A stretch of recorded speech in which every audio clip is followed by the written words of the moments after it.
قال النبي صلى الله عليه وسلم بادروا بالأعمال الصالحة فتنا كليل المظلمة فإن الرجل يصبح مؤمنا ويمسي كافرا يمسي مؤمنا ويصبح كافرا يبيع دينه بعرض من الدنيا أو كما قال عليه الصلاة والسلام رواه البخاري رحمه الله في صحيحه। নবীজি সাল্লাল্লাহু আলাইহি ওয়াসাল্লাম বলছেন, তোমরা নেক আমালের ক্ষেত্রে বাদিরু অগ্রসর হও, প্রতিযোগিতা করো, আরও আগে যাও।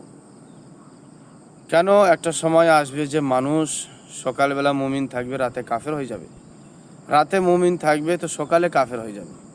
ফাইন্নার রাজুলু ইউসবিহু মুমিনান ওয়া ইউমসি কাফিরা ওয়া ইউমসি মুমিনান ওয়া ইউসবিহু কাফিরা ইয়াবিউ দীনাহু বিআরাযিম মিনাদ দুনিয়া।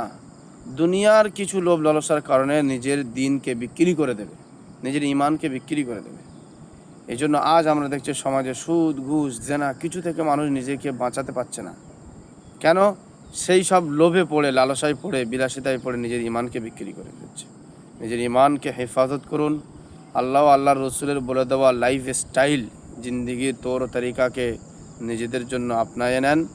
আল্লাহ তাবারক ওয়া তাআলা বলেছেন, ওমান ইয়াতাওয়াক্কাল আলাল্লাহি ফাহুয়া হাসবু। যে ব্যক্তি আল্লাহর প্রতি ভরসা করবে, আল্লাহ তার জন্য কাফি, আল্লাহ তার জন্য যথেষ্ট। আর আল্লাহ বলেছেন যে আমি ইয়ারযুকুহু লা ইয়াহতাসিব, আমি যাকে চাই তাকে রিজিক দিই, কিন্তু লা ইয়াহতাসিব, হিসাব রাখে না, বিনা হিসাবে রিজিক দিই। তো রিজিকের মালিক আল্লাহ।